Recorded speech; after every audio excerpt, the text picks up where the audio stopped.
I only need 20, 30 million. You can't educate anybody anymore. And there was tons of corruption. People were stealing ultimately. I mean, they have like $500 million that has been invested in this technology. It's only 5-star reviews. Looks just horribly cheap. Be one of the biggest markets in the world for...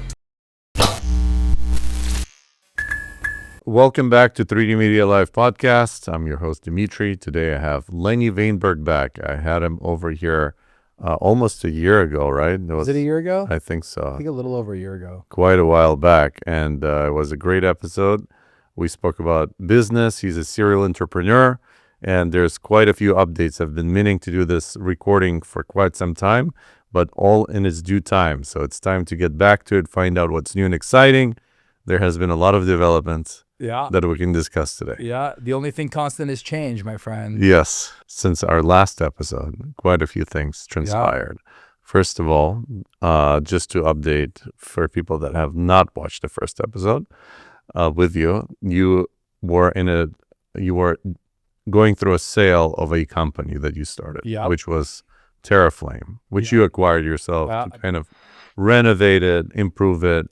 And you ended up selling it to a company called Solo, which is pretty big. I think a lot of people know about them because they sell their innovative fireplaces. It's not even outdoor. Is it outdoor? Yeah, outdoor. Outdoor fireplace. Outdoor smokeless. They're the leader of smokeless fire pits. Yeah. That's their innovation. And it was a natural fit for them, so it seemed, to acquire TerraFlame, which is smokeless fireball that you can pretty much use. Alcohol-based gel fuel. And the main product at the time was the s'mores cooker, which is now sold in Costco, Target, various other retailers, which was not the case. I think a year ago you were just testing the waters, right?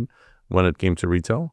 Well, we were when I bought the company from private equity back in 2020, there was an order from Target that we acquired along with the purchase of the company that we had to kind of navigate our way through to figure out how to get it produced, how to get it shipped, how to get it compliant. So we were doing some retail. We were doing, I'd say probably about just shy of 6 million. I bought the business. Interesting story. So I bought the business. I bought the business from private equity, right? So for people that didn't hear the last episode, my background, I was an importer for 20 plus years. Did a lot of, pretty much outdoor furniture was my primary product. Done outdoor furniture, I've done home organization, but we had pretty big exposure with our product at Costco. We were one of the largest sellers of patio furniture on Costco.com. Very sizable business, had a great partnership, went through that course. And long story short, in 2020, I fell into this opportunity where I acquired a factory in Baja, Mexico, right outside of Tecate, Mexico, that did concrete products. And in that, we were looking for what we can do and what we can produce at this factory. We went out there and I talked to my friends at TerraFlame, and we started OEMing a TerraFlame fireball, a concrete tabletop fireball that burned these little gel fuel cans that provided 3 hours of clean burning ambient flame at 3,000 BTUs, put out a little heat, put a little bit of warmth, a little bit of ambiance. And we basically started producing this product for TerraFlame. A few months into that project, the owners of TerraFlame, which was Banyan Ventures, approached us and said, "Hey, you understand retail, Lenny. You have a factory. This would be a great house brand for you. You should acquire the brand." So we bought the business. When we bought the business, it was doing about $2 million a year. Not profitable? Not profitable. The funny thing is, it was hard to tell if it was profitable, if it was not. It was just a little bit all over the place, right? So what we did is we said, look, we're going to spend the first 90 days and we're going to look at every single order that goes out the door, and we're going to figure out if it is breaking even or better at the time of shipping the order, we are going to continue to sell it, and we're going to work on figuring out how to improve the profitability. If it's losing money at the time we're shipping it, i.e., it costs us more to produce it than we're collecting at the time of shipment, we're going to not ship it. We're going to turn the inventory off, and we're going to tell the customers that we're no longer going to do business with them. So of this $2 million of revenue that we purchased, we were left with about 500 grand of revenue that was not losing money at time of shipment. So that was kind of our starting point. So we grew this business from 500,000. So it wasn't really at the end of the day, you cut down the revenue to 500,000. So $1.5 million of this revenue was not profitable. So we picked up the business. We, did whatever we needed to do to assess what was working, what was not working. And we were left with $500,000 as our starting point. Well, lo and behold, we built a great brand. I had an amazing team. We went out there. TerraFlame became, I'd say, somewhat of a household name. And we turned that business within 2 years. We went from 500,000 to about 5.5 million of sales. We optimized manufacturing at this factory that was looking for, something that they can do effectively, out of the factory. And then we basically got acquired by this company called Solo Brands. And we had some retail exposure. We had done some Costco business. We had done some Target business. And then Solo came along. We got the Solo brand name put into the into the mix. And over the next year and 3 months, we grew the business from roughly 5.5 to 12 million. And, we got exposure we got distribution at Costco, we got distribution at Target, Walmart. We figured out what to do with this tabletop fireball. But the catalyst to make the sale was the s'mores cooker? Was that the instrumental product that convinced them? I would say that the s'mores roaster, it's now the Solo Stove s'mores roaster, was the easiest product to explain. So when we had this little tabletop fire feature, a little concrete fireball with a little gel fuel can that went into it, customers would walk by, they'd see it, they'd try to figure out what it is. But the moment we were able to merchandise that product next to the marshmallows and the chocolate and the graham crackers in some kind of an end cap display, all of a sudden it was like, oh, I get it. That's a little tabletop s'mores roaster. And everybody loves s'mores. Everybody wants to make s'mores indoors. And, we made a couple 100,000 s'mores roasters, and they sold great at Costco. They sold great at They're still selling Target, at Costco. and they're actually in Costco right now. I have a picture in my phone. We'll put it up in the video. Perfect. You should go get one. Yeah. Yeah. Everybody should go get one. And we helped you with some of the photos for the s'mores roaster. Yep. That was a kind of a fun project to work on because it's very different from what we normally do, shooting real estate. Yeah. That was different. And even from the very moment you got TerraFlame, we helped you with some photos there. And one of the most challenging things I found was to capture the flame in the most perfect way possible. It's like on a high shutter speed, you don't get that beautiful flame. It constantly changes. Well, alcohol-based flame just looks like a very cool, mesmerizing effect, and that's something that the people that we bought TerraFlame from really figured out. And there was just this great mystique around these TerraFlame fireballs as a ambient heat source, fire source, something that you can burn flame anywhere. Cool product. Yeah, it's definitely a cool product. I think it makes sense for a lot of people, especially that for indoor use, there's nothing quite like it. Yep. And only fire that you can safely burn indoors. And it integrated quite well with your concrete factory, which you still have today. So what's an update on TerraFlame now? You're completely out of that? Yeah, so we were acquired by Solo. We operated as a kind of a wholly owned subsidiary of Solo for some period of time, about 2 years to be exact. And earlier this year, we actually completed the transaction where we separated from Solo. They retained ownership of the TerraFlame brand. We retained ownership of the factory. And we agreed to an OEM manufacturing contract where we continue to supply Solo with their TerraFlame fireballs for, a period of time. And then, my goal in recent times has been to figure out how to, kind of reset and realign the factory based on what we've wanted to do all along, which is, at the end of the day, we make things out of concrete, right? In where we are, where we're located, what our core competency is, we're able to make things out of concrete, right? So we make a variety of different mix designs, regular concrete, we make GFRC, we make high performance concrete, we do things out of high compression limestone, but we make things out of cementitious materials. And we kind of force fed that into a consumer product, which, for all intents and purposes is pretty well. But our goal was always to transition that business into the building materials space, which we had basically done. We started to do so through this kind of like full separation that occurred earlier this year.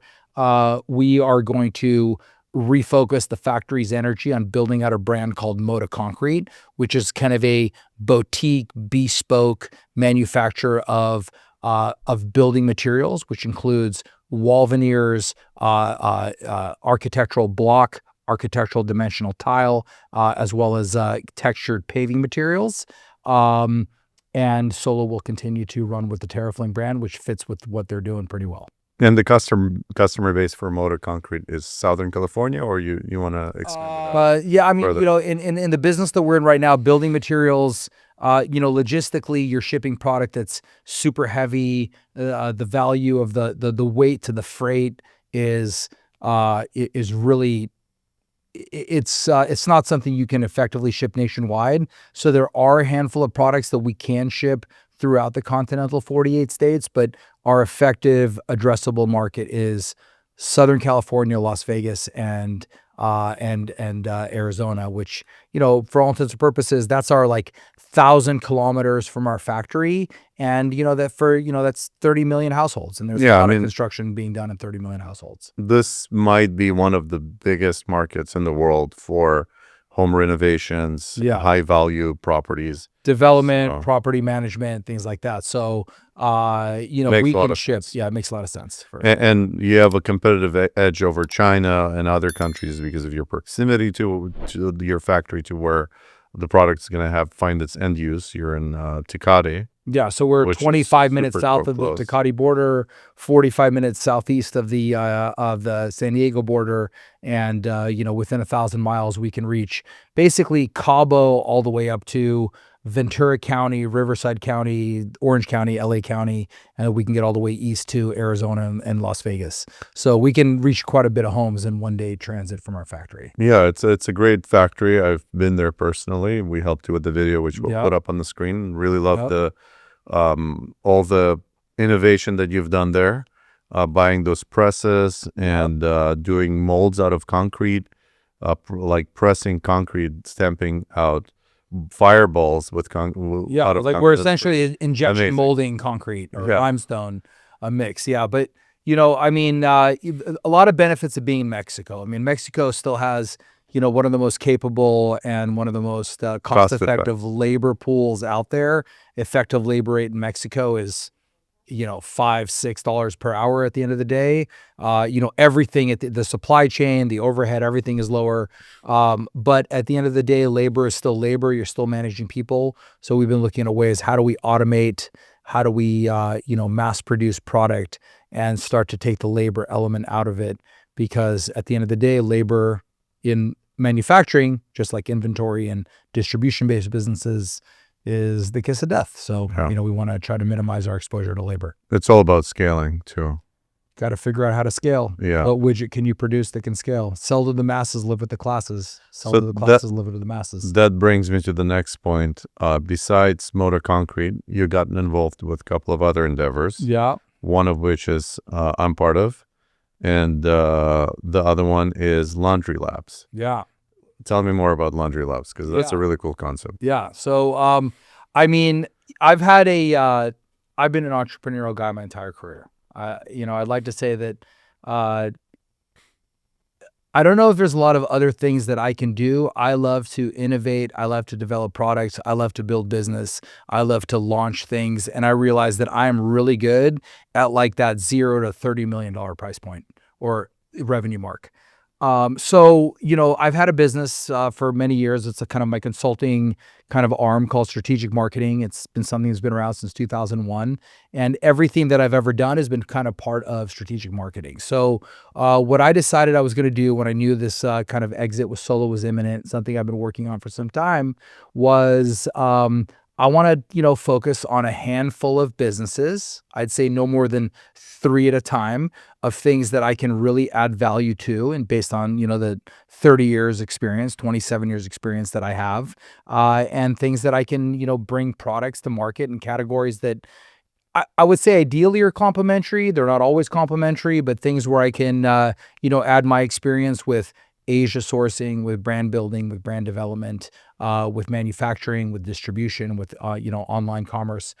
So what my goal is, or kind of what I'm doing at this phase of my, I'd say, career is strategic marketing became my business incubator. And within strategic marketing, I have, 3 different ventures. The one that I have the most exposure to and the one that I spend the most time on is definitely Moat Concrete. It's something that, I acquired. I have, real estate. We have 60 employees. We have a lot of things that's going on.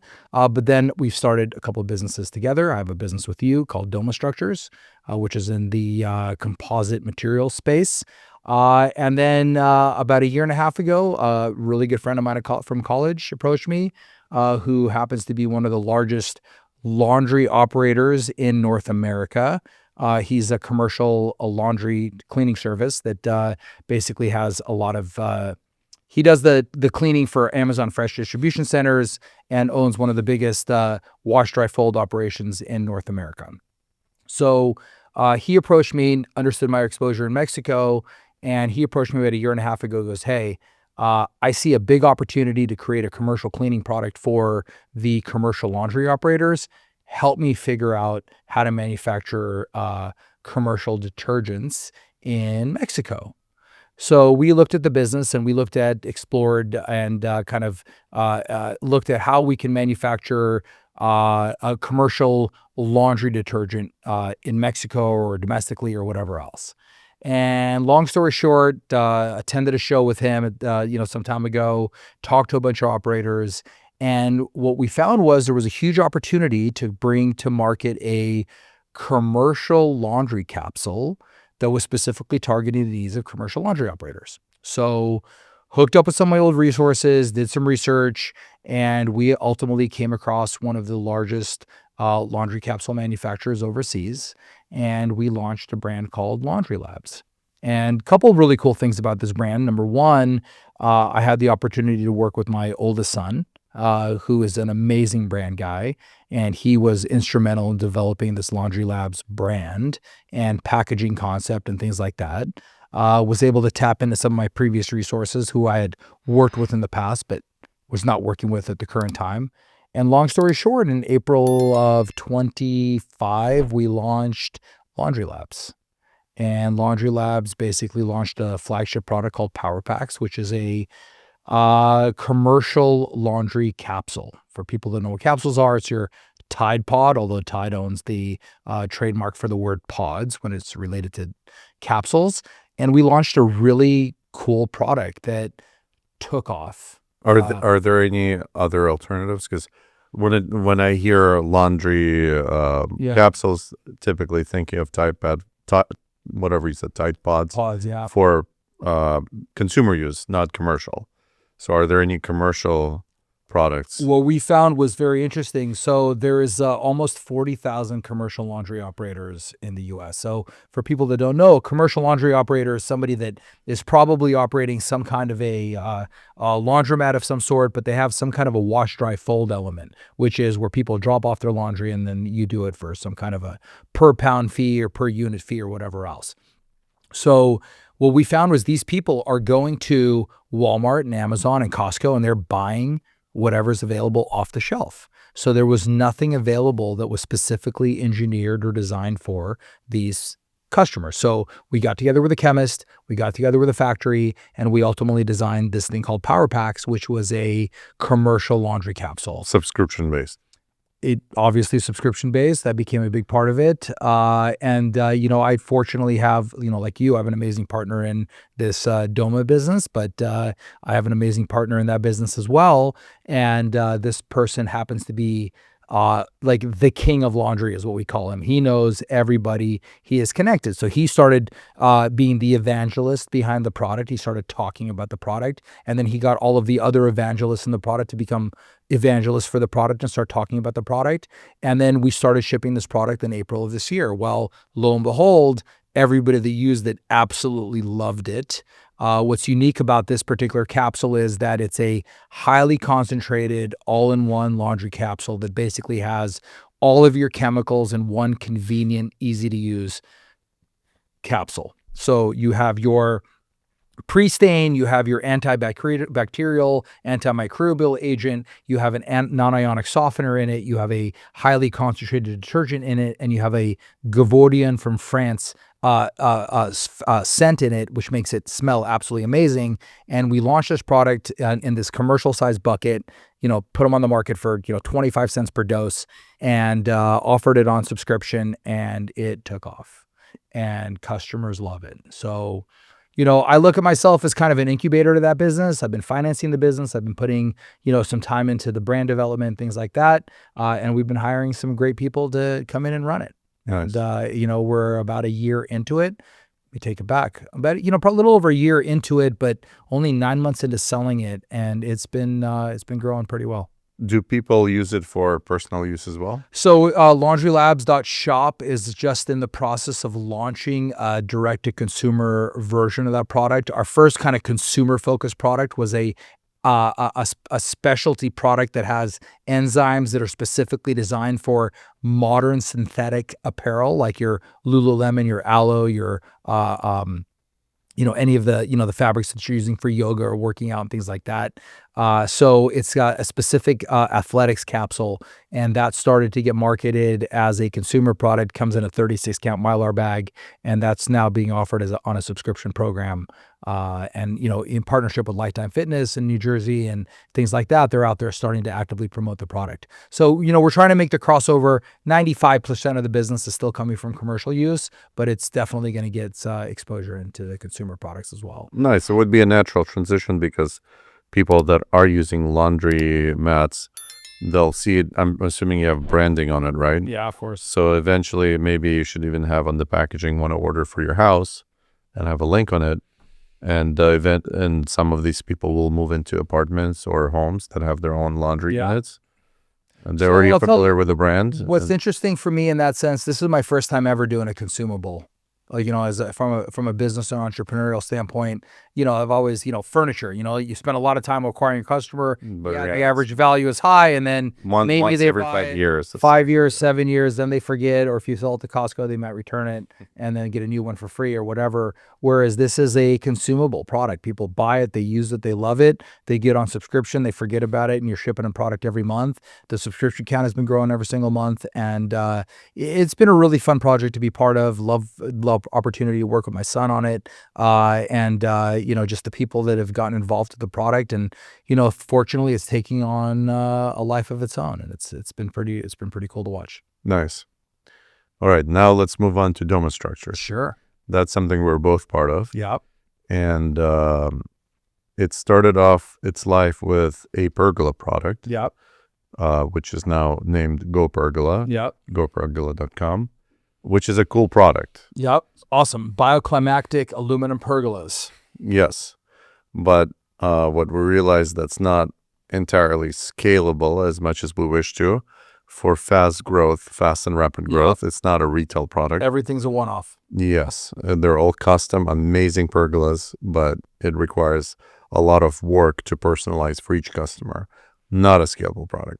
So now we started another product, which we came across in China, that's very unique, composite material, wood plastic composite fencing, and we called it Go Fence. Yep. And now it's in Costco. Thanks to you. That's right. It's something we're working on together. Yeah. So that was a great thing where, one of my factories that I'd known back in the flow wall days, which one of my products that I did at my previous, furniture business, they had reached out. They had some patents on a new product, which was basically a composite fencing system. Flow wall Flow wall, as you might know, was a composite, kind of a slat wall based home organization system that was part of my RST Brands business back in the day. The evolution of these material sciences has kind of come a long way. So flow wall was based on a PVC, like a polyvinyl carbonate.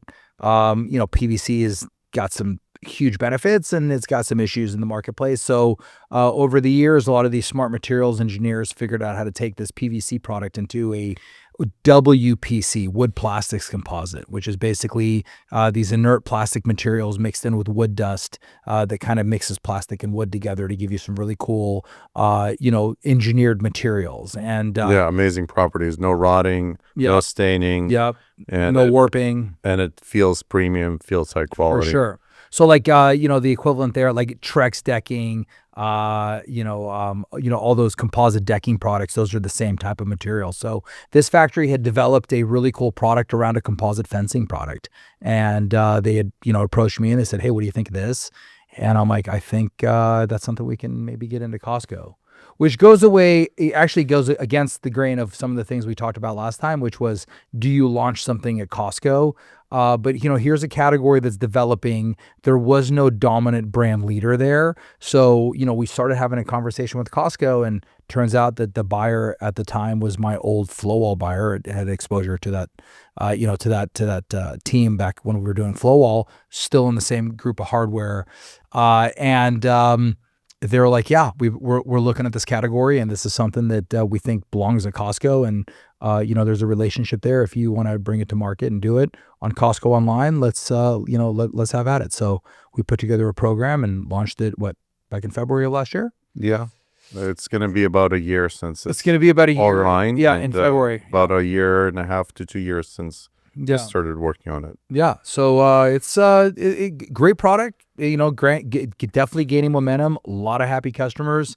The only product I've had, I think, ever where I think, like, at least on one of the SKUs, there's 2 SKUs on Costco, but on one of the SKUs, it's only 5-star reviews. Yeah. It's only 5-star reviews. Yeah, people love the product. It definitely adds to the fencing space because traditional fencing, you either go with wood that tends to rot over time. It doesn't hold the material is not very good long term. And the other alternative is you go with vinyl, which looks just horribly cheap. Yeah, I think the bigger issue there is, like, you get into this concept, kind of circling back to the solo conversation. I remember there was a couple of great CEOs that had gone through through the door of CEOs at solo brands, but this concept of total addressable market constantly came up, right? And at the end of the day, like, the TerraFlame product, had a limited addressable market, right? I mean, there's, you would say that it's every household in America, but it's a sub $100 product. It's somewhat specialty. It's somewhat unique. You're one of the few players in the game, but it's limited in what your addressable market is. Yeah, if you can reach $100 million in sales, that would be like phenomenal. Yeah. Miracle story. But yeah. with fencing, you can get to $1 billion in revenue potentially, and so the concept of total addressable market kept popping up, right? Like, what is your TAM? And is it better to be in a small TAM where you can get most of the business, or is it better to be in a massive TAM where you can get just a small fraction of the business, leads to a huge market? And I would say that in this Go Fence product category, the residential fencing business is like $9 billion per year. And the composite segment of that market, it's, a combination of wood, aluminum, vinyl, block. That's probably where the 4 categories are, and composite. Now, composite is the smallest segment. It's about 15%, or it's about 1.3 billion of the 9 billion.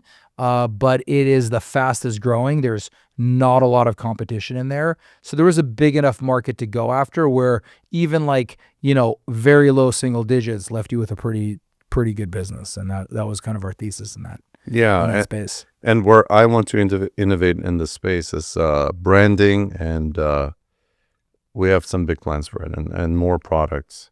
Yeah, I think this space in general, it's very commodity oriented, like mindset. Yeah, people don't do too much branding. And I really feel like we can grow this into a household name with all the things that I've learned in the past doing marketing. Sure. Even the name itself, I think it's catchy and brandable and memorable. Go Fence. And hopefully we can expand it to new solutions, new markets. Yep. I would like to explore other retailers to be beyond Costco as much as we love Costco, but it has to be, I think, in Lowe's and Home Depot. Sure. And there's products in the pipeline that are right. optimized for distribution at retail. So, this is one of those products where, it's funny as you go through, you kind of figure out what works and doesn't work, and you start to analyze some of the buying behavior. It's something that, when the orders are sizable and the customer is relatively close to your warehouse, business is great. When the order is not super sizable and the customer is on the other side of the continent, it's a little bit challenging, and you question why you're even shipping it at all. But well, that's what we're figuring out. Yeah. The solutions are obviously multiple distribution points. Yeah. And other things, but in the grand scheme of things, I think what will differentiate us from other companies out there is quality customer service, personalized customer service. Even now, we're selling in a national retailer. Yep. And even if you read the reviews, you'll see our personal names in the reviews because we're so much intimately attached to the business, even though we both have a lot of things going on. And I think that's really what differentiates us from other companies, that there's going to be this personal 5-star VIP experience for anybody that interacts with the brand and the customer service team that we're building around that. And that's why people pay, for example, much more for a Rolex than a Casio. Yes, there might be like differences in material, but the brand experience, it means a lot. People want to know that you have their back when they're buying something that you're going to have in your house for the next 10 years, 20 years, possibly. It's not something you buy on Amazon, made in China, that there's no customer support whatsoever. You don't know who's behind the product. There they interact sometimes even with the owners of the company.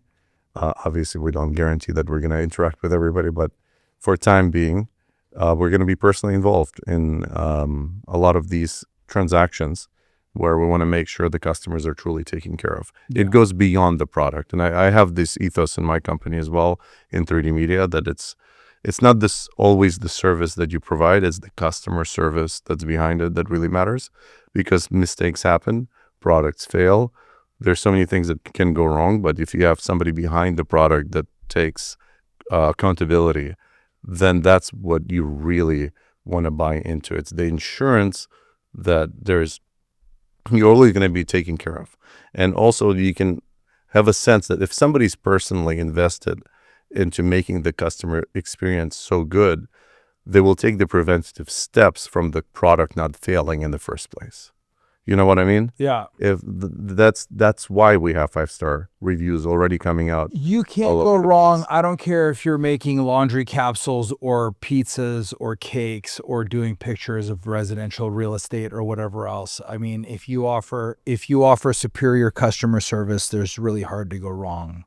Yeah, it forces a business to really dial in the product. Yeah. To make it work, because if it doesn't work, and you're putting all this effort in customer service, then your business is just customer service.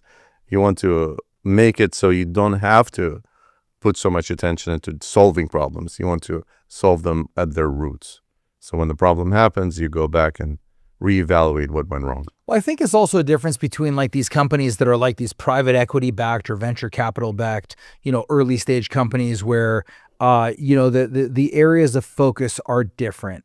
Versus entrepreneurial-based startups where the founders are part of the business and things like that, you realize how, every single customer that you have is can be a raving loyal fan if you do the right thing to make them that person. And, things can go wrong, your shipments can go wrong, things like that. But if you, are there to make sure that experience is, a top-notch experience, and you take care of and you're actively resolving issues, you can't go wrong with that, and that should pay you back tenfold. And, that's something that we're trying to apply to every business. Right. And also, you're going to have better product innovation as well when the business owner is personally involved, because there's the vision, there is direction. Like you're saying, a lot of these venture-backed companies, there's a little bit of a disconnect, and whoever started the company is starting to work for the investors. Thank God we don't have investors other than ourselves in the company. So we take it personally, and we are focused on the right things other than pleasing the investors. Yeah. What I see a lot with some of these hyper growth companies, that they lose focus very quickly. Their oriented focus is just sales only, hyper growth, and they lose track of the ethos of the company. They lose track of the product development. It just all becomes, how do we please the investor? How do we make the most money possible? Like for us right now, the profit is not essential whatsoever. We're not working for the profit. Traction, growth. Honestly say that it's not for the profit at the moment. It's really about building something that's going to be sustainable. I read somewhere that a lot of these early stage entrepreneurial owner type companies, now granted, like, we're in the product business, right? So we make a product, we sell a product, we replenish. So it's a little bit different. And obviously, if you're out there innovating software, SaaS services, things like that, I mean, probably your needs and your capital requirements there are going to be a lot different than when you're a bootstrap startup. You're trying to get a product to market. You're trying to go through, scale through, organically and things like that. You want to try to keep as much ownership of the business as you can. But I read somewhere that some of these CEOs spend like 25% of their money going out there and raising capital. Yeah. And, for every dollar you take in, I mean, you have a new person, there's a new face, there's a new body, there's a new person to answer to. And, before you know it, it's very easy to lose sight of what it takes to run the business. And now you're just focused on how do you answer to the needs or to the whims or to the, requests or inquiries of your investors. And, I understand that it's super necessary. I've never been in a position where that is the way I grew. Probably, maybe should have focused on that at some point along the way, but I see people that did that, and it's very easy to lose sight of your business in general because you spend so much time pandering to the investor community rather than figuring out what your business is really about and making your business work. And, in that, just to kind of expand that thought out a little bit, there's the idea of minimum viable product, right? And what happens is people kind of have this idea for product in mind. I'm going to bring this thing to market. And if it's your money or you have limited resources, you're going to figure out what is the minimum viable product that I need to bring to market that gives me either differentiation from what the competitors are doing, or it gives me a better price point than what the competitors are doing. And you bring that product to market, and then you tweak and you innovate from there. If you're out there and you're kind of like, raising unlimited capital and you're not really worried about revenue generation or profitability, you end up spending all your time just kind of like working on working on a product that never ultimately gets finished. And you end up with a ton of feature creep and things like that. So, I mean, different things are right for different companies at different times of their development. But, figuring out how to bootstrap your business so that you can bring your minimum viable product to market and own as much of your company as you possibly can by the time that you are starting to generate revenue and EBITDA, that will only be to your benefit long term. The more money you raise, lack of profitability, again, walking away from all these ideas that have huge venture backings and things like that. But you hear stories every day. Guys have this amazing software. They do this. By the time they even get a product to market, they own 9% of their business. They have no control. They're no longer in charge. And, maybe that works. If you have to go raise $1 billion to develop a piece of software or some new technology that's totally innovative, maybe you don't have another choice. Fortunately or unfortunately, I've never been in that space. But if you're out there trying to figure out how to be an entrepreneur and bring a product to market, be focused on what you want to bring to market. Be very focused on what is the minimum viable product you can bring to market, and try to get the thing as far as you possibly can before you start taking money from anybody. That would be, my 2 cents or what I've learned over my illustrious career, if you will. Yeah, we've had a few customers come along our way in 3D media where they were investor backed. Yeah. And most of them failed. Yeah. When other people's money. Yeah. They take less responsibility for it. Sure. I could even see it when they would have anything ordered through us. Them ordering stuff, they're less price sensitive than others. And it would raise kind of red flags. Obviously, we still did the work. And we try to do as best as possible. I don't care who gives me the money, whether it's investor-backed money or coming out of somebody's pocket. We're still going to do the best work possible. But I could definitely sense there was less responsibility utilizing those resources. I think they were lucky that they came to us. We utilized their resources quite properly. But I'll give you an example. There was a VR AR company that came to us 2018, 19. Their whole idea was to use virtual reality. They would scan a house with Matterport, which is one of the services we do. And then they would try to integrate it with shopping experience. So whatever you scan, you can buy within the home. But they hired another company, which I will not name, very local here. And they blew away so much money there. And I almost feel like there was a personal relationship between the owner and that other company. And it was a way to waste investor money, because they would book meetings and sit in their office over there just doing nothing and charging money to the company like 20 or 30,000 on nonsense. Yeah. Nonsense. You see that all the time. I mean, when companies are big or they're public or they have things like that, I mean, obviously that, the cost controls start to go out the window a little bit. But I mean, you hear things like that. I mean, you hear about companies go public or they do this and that, and the first thing they do is they throw a $2 million launch party for their brand or whatever else it is. I mean, look, some of these things are necessary. Some of the things are optics. But, I think that's the difference between, are you an entrepreneurial, driven company, and are you personally bringing things to market? You got to make things work. You got to figure out how to, manage costs to the best of your ability, or are you going to go and you're going to raise a bunch of money with the hope of knocking it out of the park and then figuring out, maybe I'll rather own 9% of a $1 billion business than, 90% of a $10 million business. Yeah, that's what they say in Shark Tank always. The sharks say, it's better to own a small. No, once you're under that 50% range, then you don't own anything. Somebody else. Yeah, those guys are a lot smarter than you are. That's the part I can assure you. Those guys are pretty smart, especially when it comes to financial engineering. Yeah, like another company that comes to mind is Aptera Motors. Yeah, I think I told you about this. Oh, the solar company? No, not solar. They're solar powered car. Yeah, solar powered car company. I was sold on the idea, so I invested $10,000. Now they went public. That stock is worth about $1,500. Yeah. And so far they raised, I think, about $500 million. Yeah. And they haven't produced, I think, a single car yet. Yeah. And I'm starting to believe that all these rounds of raising funds were just to raise funds. Yeah, there's a lot of money in raising money. Right. That's where the money went. There's a lot of money in raising money. All these fancy commercials, all this fancy stuff. I wonder how much of it actually went into the product development. The concept is almost too good to be true. 40 miles of range on solar powered car. I think it's initially they were saying they're going to sell it for about $30,000.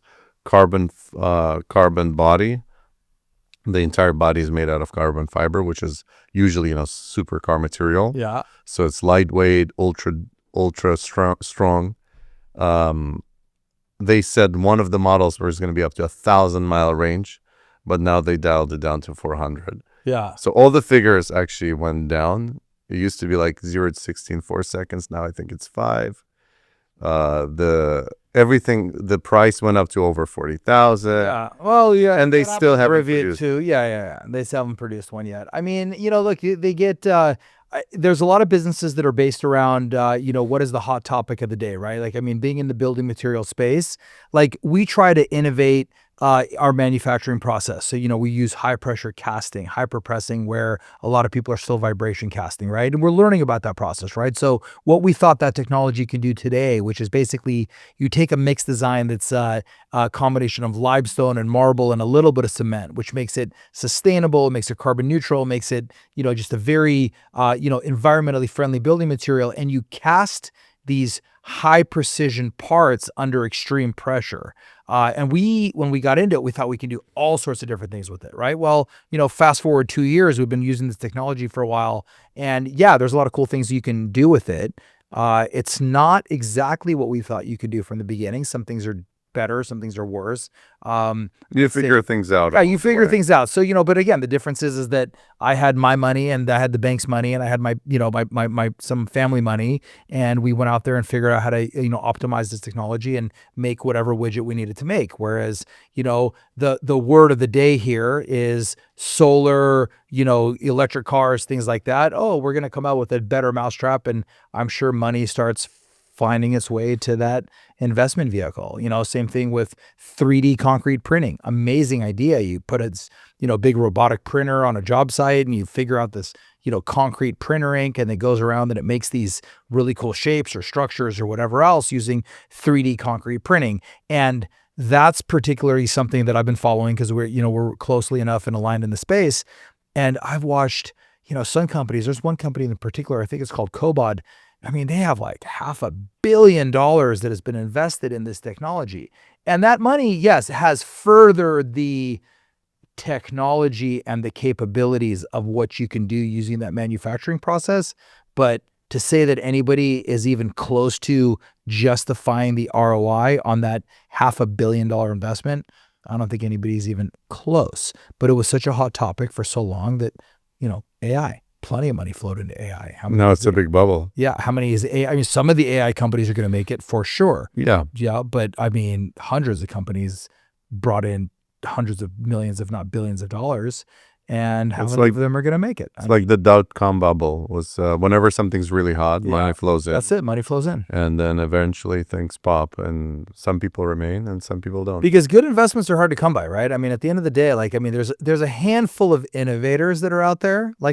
If you look at society as a whole, right? And I think you're a lot more observant and religious type of a gentleman than I am. But from what I understand, right, isn't it you have leaders of groups of leaders and legions of leaders, right? So you need one person to oversee 10 people, to oversee 100 people. It's almost like biblical management structure, if you will, right? Well, in organizational psychology, I think they say that 0.5% of society, 0.5% are the Elon Musk, the Steve Jobs, the Bill Gates, the guys that are true innovators. They come up with these vast ideas that are just, that are just industry changing, revolutionizing, change the fabric of society as a whole. That's 0.5% of the population.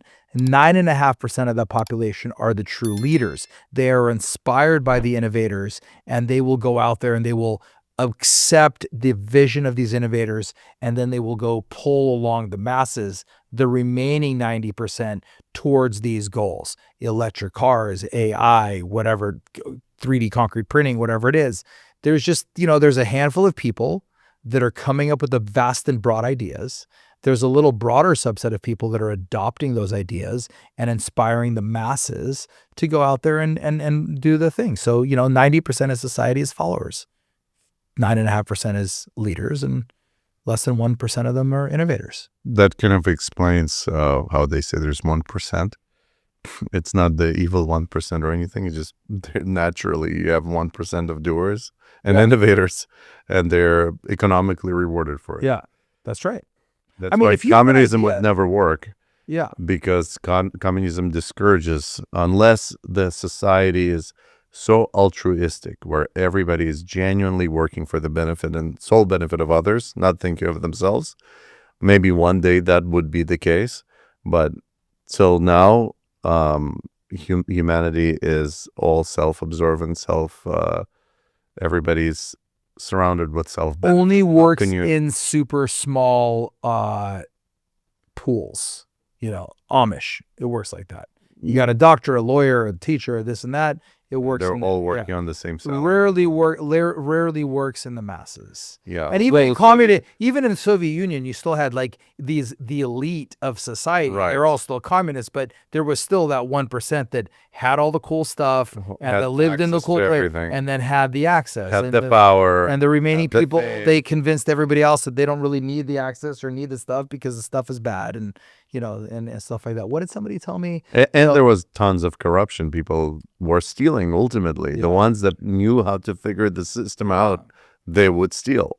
Yeah. On paper, it would sound like, yeah, they're all making 100 rubles a month. Yeah. Whether you're a doctor or a plumber, it doesn't matter. Yeah. But the ones that knew how to steal, they stole, and they would make hundreds of thousands. What do they say? The saying is like, why can't you give everybody everything? And I think it's because there's a lot of everybody, only a little bit of everything.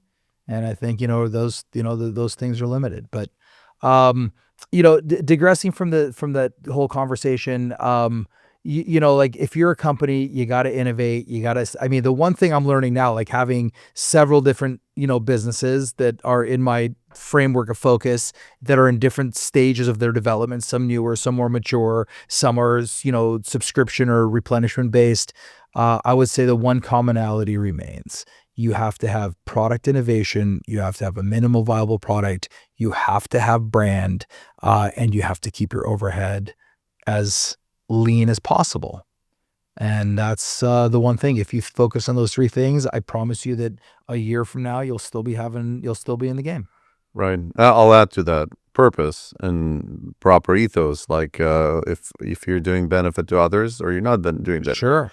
I think that's ultimately the driving force of true success. For example, Elon Musk, he has his vision. And I think that vision drives him to be extremely successful because ultimately he, at least on the surface, and I'll give him benefit of doubt, he's doing everything to put people to Mars, to have continuity for humanity. And you can kind of see in all of his brands, they're all aligning towards that same common purpose. Electrifying vehicles to have sustainability, solar panels to have sustainability, to boring company to be able to go on dig underneath Mars to create bases, SpaceX obviously, AI company that he has for you will need AI in a new society on Mars when you have limited resources, social media communication, all of it comes together to create a possibility for humanity to exist elsewhere. Do you think he really believes though that society as we know it, where we know it, is doomed, and we have no choice but to explore I think how it's to not relocate society to another planet? I think it's not a matter of belief. I think it's a matter of education. I think he's educated enough to know that that's the progression. Look at progression of humanity prior to colonization of all continents. We were stuck in our little geographic areas, and we figured out how to expand to other continents across the seas. That's just built-in, inherent drive of humanity. Now, he proposes that being multiplanetary species is a better way of survival, and he's absolutely right. Just like if you had one continent flooded with a tsunami, but you have people living in America while Asia is being flooded, you have greater chances of survival. Now take things to a planetary scale. You have one asteroid hitting Earth, like they say, killed all the dinosaurs. Yeah, but you still have society on Mars. Hits, you're only going to get so many people off. Yeah, I think it's no, but now that's the point. If you start proactively and you build a colony on Mars. How long do you think it'll take till people can live on Mars? I think with the advancement of technology, maybe 100 years from now, we'll have a legitimate... 5 generations we're going to have to live there until... We'll have a thriving colony. On Mars. Yeah. Absolutely, realistically speaking, in about 100 years, we'll have a thriving colony, not just on Mars, could be also on the moon, but obviously moon is way less sustainable than Mars. Moon will be more of like an Antarctica basis for scientists or workers. Mars can have I think, generational colony there that people will be born. You literally got to live inside of a bubble. Yes, but over time, the next 2,000 years or whatever, you can terraform the planet. It's a long time. Yeah, in the grand scheme of things, it's not. I got about 30 years left to do whatever I'm going to do. So. Not really. We're going to live at least to 1,000, possibly. I don't know. With the advancement of AI now, they're figuring out how to heal all diseases, how to regenerate. Yeah. We don't even know what's going to happen next year. What do you think is going to happen in 30 years? Yeah. 30 years, life is going to be way different than it is now. So I think it's very plausible that people will be living to about 1,000 years. And that would certainly help when you're trying to build a colony on Mars. And when you can terraform a planet, it's not going to be Earth, but it will definitely ensure survival. Just like you have today, people living in hostile environments like deserts, and where normally you would not want to have a comfortable life, or in Siberia. Cost of living. It's not just cost of living, it's in a lot of cases progression of society. I think it's just built in. Yeah, but society progressed, but some people just kind of stayed in these hostile places. Some people still live in the tundra. Some people still live in the desert. Not always motivated by finances. Not always. Because look at people in Antarctica today. It's all scientists. They're there and it's a very harsh environment. Definitely not going to make millions of dollars there. They're just the pioneers. Pioneers are not always driven by financial gain. Or the outcasts. Or the outcasts, yeah. In Siberia, it was actually political prisoners that built it. Even in Antarctica, I think. I mean, I think you got a lot of people working on that lab that's in the middle of nowhere that you can only get into and out of every 6 months. I mean, I think there's some genuine scientists that are there. I think some people just kind of ran away. Some people. I think it's prestige, actually. People come back and say, look, okay, a perfect example, astronauts. Going in space, you're killing your body, quite literally. For every day you spend in there, you have bone degeneration. You're losing your lifespan. When you come back, you're more fragile. You're exposed to radiation, higher chance of having cancer. People are lining up for that job like there's no tomorrow. It's prestige, it's exploration. There's just people are like that. Perhaps. One day there was a company, Mars One, I think. Yeah. Do you hear? Yeah, they were selling. They weren't selling. They were looking for who wants to be the first one to go to Mars. They had like guaranteed one-day ticket. 100,000 applicants. Yeah, a lot of them are outcasts. Possibly, I would think. I saw some of those applicants, and I think it's like the really hardcore scientists. Like, what do you mean you can't get me back? I'm not going. Yeah, no, I'm sure out of those 100,000, but the fact that people signed up, there's definitely that drive to be the first to do something new and novel. And I think that's a very positive thing that humans have, that if it's channeled properly into entrepreneurship to do something good and positive, then you don't need communism. That's why, for example, in the United States, you have tax deductions for donations. Yeah. It encourages you to be altruistic and to give back to society. But if you can do that while you're profitable at the same time, you create a product that benefits society, make a profit, make jobs, and then even take that profit and donate back. Like, what's this guy, 5 Hour Energy guy? I forgot his name. I don't know his name, but he's doing $20 million a week. Do you know how much of his net worth he's pledged to donation? I don't know if he actually donated or not. I think 99%. He said, I only need 20-30 million. He's a billionaire. I'll fact check myself later. Maybe the editor will fact check us and put it on the screen. I mean, no, listen. You really need more than 30 million realistically. Maybe if I had $1 billion, I'd probably keep a little bit more. With inflation, probably a little bit more. Yeah. But I mean, if you ring all this back, I mean, there was a great tangent there, but if you ring it all back to entrepreneurship and starting businesses and stuff like that, I mean, look, purpose-driven businesses are great. Not everybody can really, it's hard enough to find a business. It's hard enough to find a business and make it profitable. It's hard enough to then take all of those aspects that you need to make a business profitable and then somehow legitimately tie together some purpose-based reason for being behind it. Now, some guys do it. Tom's Shoes gave away the extra pair of shoes. Other guys give away the extra pair of socks or whatever else it is. There's a lot of great purpose-built businesses that are out there. Not always can you get what you're doing and how you're doing it to align with the purpose behind it, so all of that pulls together one cohesive story. In fact, if you look right now, you find a lot of people that are kind of trying to force feed that square peg into a round hole. They can kind of create the illusion of being a purpose-based business when maybe it's not. Yeah, because it's popular. Yeah, I mean, I think generally speaking, do the right thing, be a good person. That should just be your overarching reason for living and how you go about your day. And that should be in your relations with others, your relationship with your wife, your family, and your kids. And if you can apply that, or you should apply that to your business as well. If you can find what is the real reason for your business and like, the purpose behind it, that's great. At the end of the day though, businesses are going to be successful based on a couple of very limited criteria, right? We talked about you have a great product, you have great reviews, you have great service and things like that. At the end of the day, are you really solving a need? Like, are you solving a need, right? Some needs are specific. If you could solve world hunger, that's going to be worth X. If you can solve a way to make building materials super flexible and super sustainable and super lightweight and things like that, you are solving a massive need. Doesn't mean that if you don't solve needs on that broad scale, your business doesn't have, a reason for being. But the difference between multi-million-dollar companies and multi-billion-dollar companies, at the end of the day, those multi-billion-dollar companies are really solving a massive need. And honestly, today, that need can be empowering people to be lazy. Like, people need to be lazy. People need to, what's happening right now? People are killing time like you would not believe. You give them effective ways to kill time, be lazy, and be unproductive.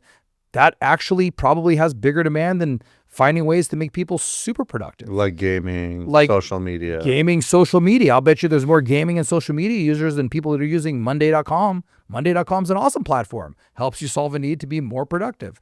You're not sponsored by Monday. I'm not sponsored by any of those guys, but all I'm saying is there's probably a lot more people that are scrolling through TikTok and Instagram that are using Monday.com to make their business more successful. Well, the social media has another purpose other than just wasting time, is to be informed and connected. Yeah. Well, do people actually use it for that? No, I'm very much against short form content like shorts, because it makes it impossible to learn anything. Yeah, you can't educate anybody anymore because you have to deliver the beginning, middle, and end inside of a 15-second capsule. And it's very hard to, how do you teach somebody anything after they're used to, if you don't catch my attention in 3 seconds, I'm out. You don't read a book anymore because you don't have that beginning, middle, and end character development like you used to have. Okay, so let's backtrack a little bit to what you said, because I think it needs to be unpacked. Gaming and social media, both of those have purposes other than just wasting time. I think that's, gaming does it does. Yeah. Even surgeons game. Gaming stimulates the mind. It helps people learn to stay sharp. Yeah. So does chess. Right. That's a game. Sure. Yeah. Games existed for thousands of years. Yeah. Are they a time waster? Depends how much you play, just like with anything else. There's foods, even fats are beneficial for your body, but depending how much fat you're consuming. Are you consuming fat to be healthy? If you are, you're going to maybe eat some nuts here and there, or are you going to consume fats because you want to because they taste good. Taste good, exactly. Yeah. Same thing with gaming. Onion rings are great. There are legitimate studies where the surgeons that are playing active shooters, games, and stuff like that are far better surgeons than the ones that are not. Sure. And some kids that are playing gaming that develops the mind are going to be sharper and faster and more intuitive.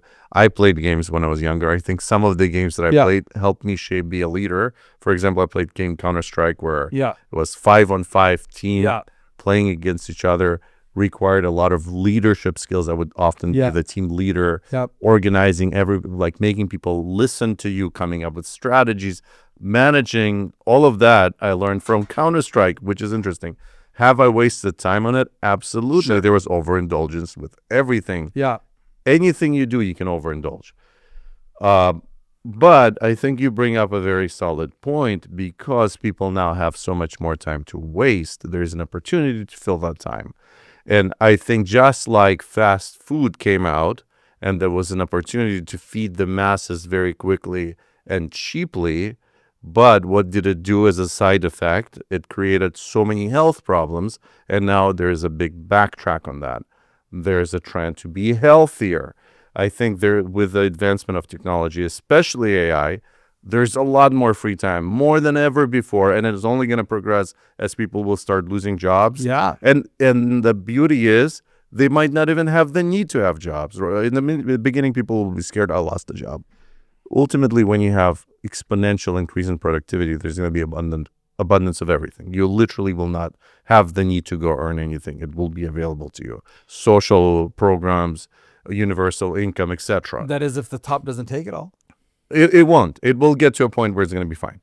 But now, what do you do with that free time? And yes, those industries are going to be phenomenally in demand. How do you feel that empty time? Gaming, social media, watching stuff, consuming stuff. But at the same time, it will fall out of, like, people will realize this is not healthy. It is not, people will genuinely realize it's not sustainable. It's not healthy. I think people grow out of unhealthy habits at some point. I think governments will step in, curb those things, and they will evolve gaming to teach kids, like, that would be the best education if you're gamifying it. I did my whole MBA program because it was gamified. Like the program that I completed, Sure. Quantic, Yeah. their whole thing was a full MBA program through an app, and it's like gamified. It was amazing to learn. I hated school. That I completed in like a year. I was motivated. Boom, boom, boom, boom. I learned more than I did in 4 years of normal standard college in 1 year, because they learned how to gamify it. Just like anything else. Yeah, they gamify every experience right now, and that goes back to what the entrepreneurial analogy is. You're solving a need, gamifying pretty much anything. I mean, they've gamified pretty much everything. I mean, they gamified dating, they gamified, just your whole your learning process. I mean, again, if you can figure out how to solve the need, it could be a need on a broad, massive, international, interplanetary scale. It can be a need on a local scale. So okay, that I absolutely agree with you. Solving problems ultimately is the greatest benefit to society. Like any inventor, for example, Tesla, all he did was solve problems, come up with solutions, and he was not driven by profit at all. And maybe if he was driven by profit, like a little bit, he would have been much more successful. For example, what was it, General Electric? He's the first trillionaire. I don't know how much more successful you need to be. No, I'm not talking about Tesla company. Oh, you're talking Nikola Tesla. Yeah, sure. What was the deal? He got investor. I forgot what. No, it was Edison? Chase. It was J.P. Morgan. J.P. Morgan invested in Tesla, and he was supposed to give wireless energy transmission. But then he said, "Let's make it free."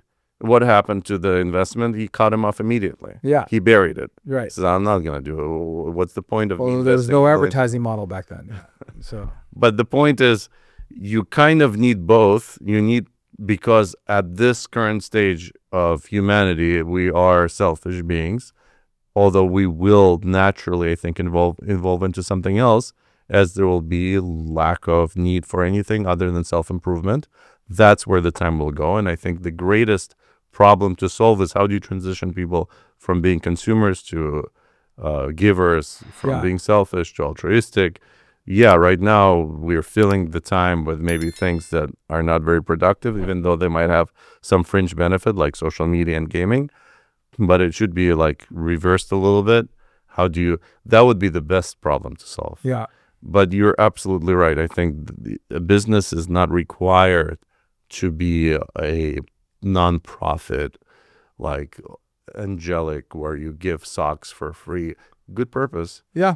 But it works. Listen, it's a great story, and they are solving a need, and people are buying into the story, and they're buying they're buying Toms. But not the best looking shoe. Think how much better that company would be if they're not just giving socks away. They're actually making socks that last a lifetime. For example, socks that you buy one pair of socks that don't stink. You buy one pair of socks, they're elastic, that you can wear in any size. There's no waste. What's better, giving a pair of socks away or making socks that are incredible, that benefit humanity as a whole for years to come? And then giving those away? That naturally will happen because you don't need to make as many socks. You know what I mean? Yeah. When you actually solve the problem, rather than the gimmicks around, let's do a giveaway that could have been invested in product development. What I'm saying is, you're right. Problem solving takes precedence. But what is the point of problem solving?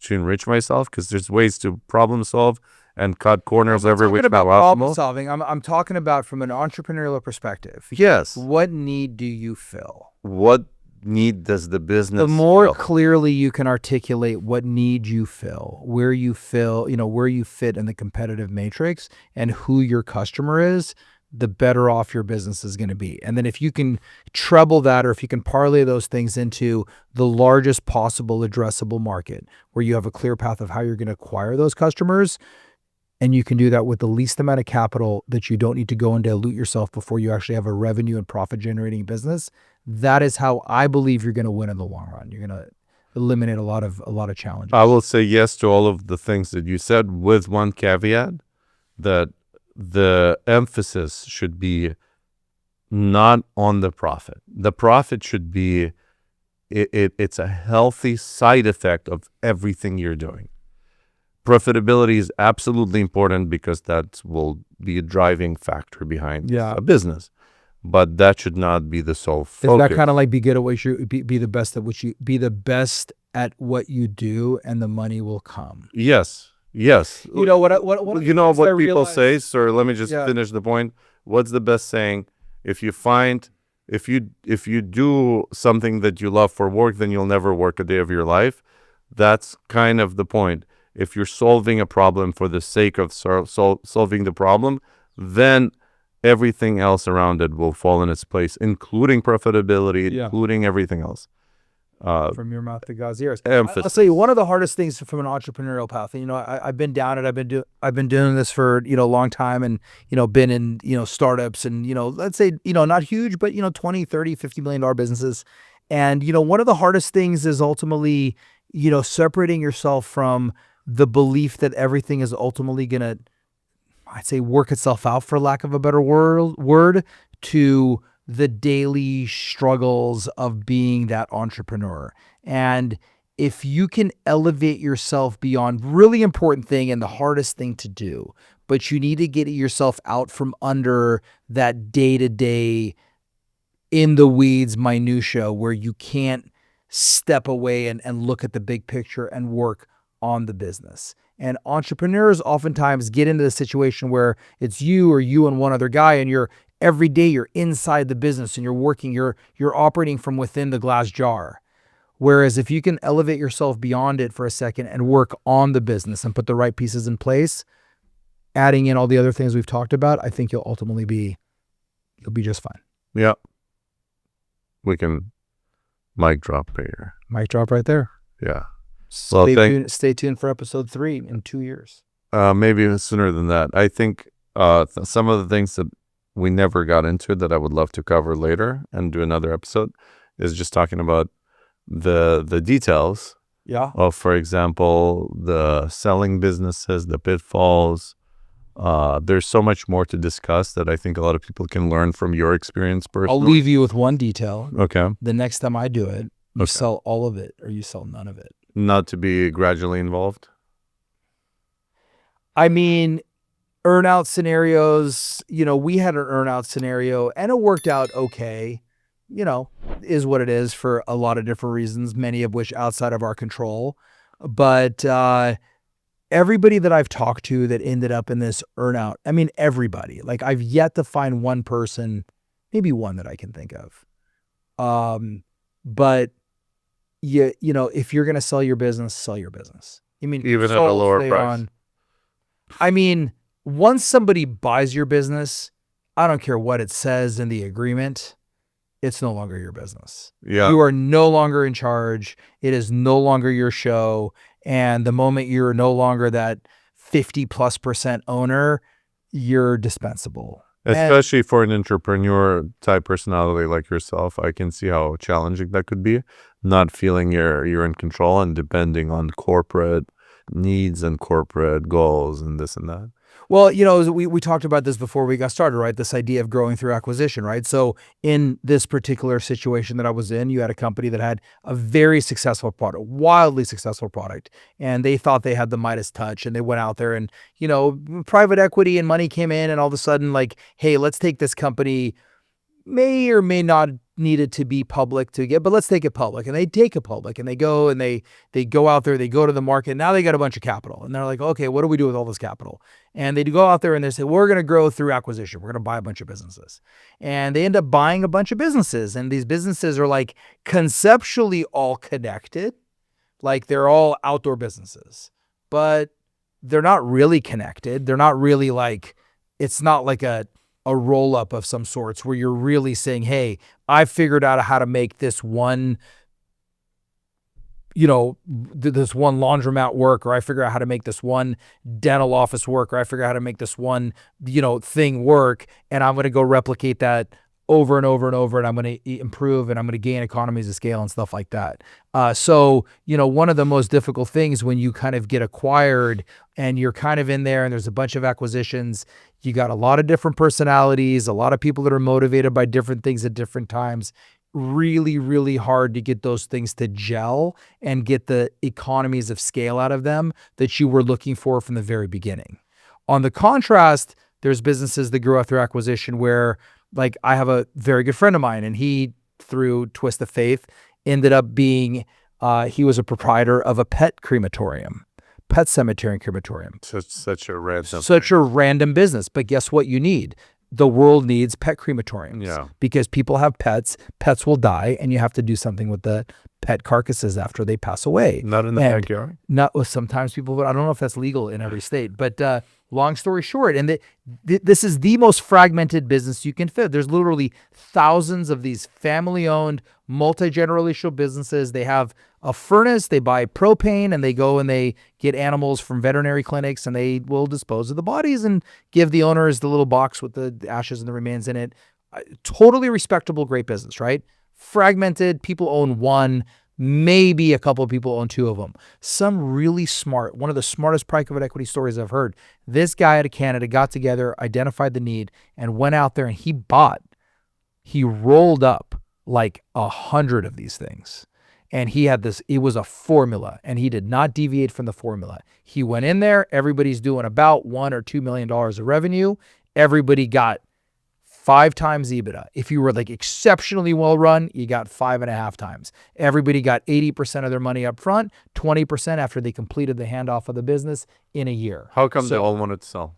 They didn't all want to sell. He only got like 88 of them or whatever, 100 of them. And I think there's thousands of them. I mean, he just started. He wanted to put together a national footprint under one brand and stuff like that. When you're reaching close to triple digits, that's listen. You're making, you're doing a couple $1 million a year in sales. You're making $300,000-$400,000 on paper. You're lucky if you're taking $250,000, whatever. And somebody comes in and says, "Hey, I'm going to give you a check for $1.5 million." Like, I mean, listen, $1.5 million in your hand today versus working for the next 6 years. It's very inspiring to a lot of people to want to maybe go do something else. And he had this formula. He did not deviate from the formula, and he bought a bunch of them. And then what he did is he got everybody on one system, improved their operational efficiencies, got one brand, got one marketing vehicle, got one billing system. And what he did is once he had a bunch of them, he went and negotiated one contract with Suburban Propane to lower the biggest expense line on their income statement, which was propane. Economies of scale. Got 88 of them and turned around and sold them to another private equity group for 8 times EBITDA. That acquisition business model worked. Okay. But buying a bunch of diverse businesses where you got a bunch of leaders and a bunch of managers and everybody's motivated by different things, that just seems like a big mess. Yeah. So, strategy. What ended up happening to that private equity firm that bought the 88, whatever? I think you sold them for $1 billion. No, I mean, like, what happened to those businesses? Did they sustain them? Did they grow? Yeah. I mean, I didn't follow the story closely enough, but my buddy that did sell his crematorium to them actually wanted to go work for them, and they were very specific of who they were hiring and the managers they were putting in. But I think they ultimately did really, really well. Nice.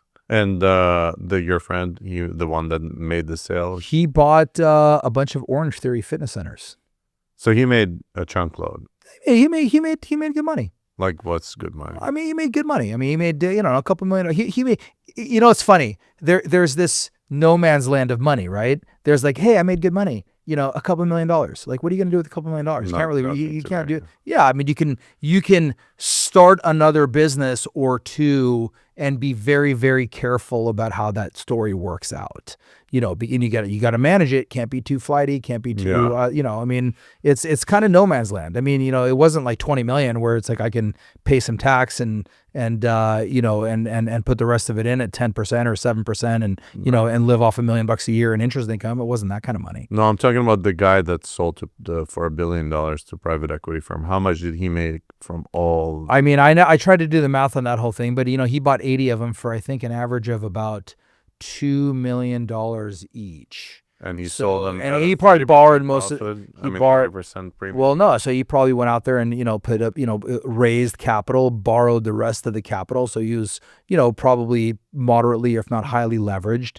So you figure he probably had to come out of pocket $50 million on that, $200 million of acquisitions. And then he grew the 200 businesses to, something like $400 million of $500 million of sales. And he sold them for $400 million. So he probably put up 50 to make 400 minus his debt service. And yeah, I'm sure he did just fine. Right. It sounds like he made real money. Okay. That's a nice inspiration story. Yeah. I think that's a good advice. Go buy a bunch of crematoriums. Yeah. But that's a good way of thinking of what makes acquisitions The takeaway work from that conversation was what makes acquisitions work, but he had a really good strategy. Integration. It's it all was about strategy. If it helps you with economies of scale, I think that's like a rule of thumb. If acquiring this company helps you with economies of scales because it does not deviate you from your initial widget or service, it was all a formula. I mean, it was for him, it was all formulaic. Like in Good to Great, they talk about it's very difficult. Rarely, if ever, are companies successful at growing through acquisition. Growing through acquisition of these disjointed acquisitions, which, I mean, sometimes like, hey, I'm an aerospace company and I have to go buy an engine manufacturer. Okay, that works. You plug and play that whole verticalization. Yeah, vertical, anytime you can basically do that, you buy technology, you buy IP, things like that. I mean, that's way above my pay grade, right? But, there's a strategy. But, this idea of like, I'm just going to buy the revenue and figure out how to integrate it later, I don't think I can find one single story where that actually made a lot of sense. Okay, good takeaway. We still have some things to discuss next time because there will be a next time. For people that should want to follow you, you are currently... I'm on LinkedIn, Lenny Vainberg on LinkedIn. You can find me. If you want to buy a factory in Mexico. If you want to buy a factory in Mexico, you can come to me. But no, we got... I'm super excited about what we're doing on the building material space. Motaconcrete.com, laundrylabs.shop, and domastructures.com. GoFence.com for the fencing. Definitely buy all part of the strategic marketing umbrella, and strategic marketing is Lenny Vainberg, and you can find me on LinkedIn. And if you have any questions, especially for the next episode, please drop them in the comments. Or for this episode. I love it. And we have whiskey next time or not? Yeah, we should. Okay. Good to see you, brother. Good to wrap up. Thank you. Bye.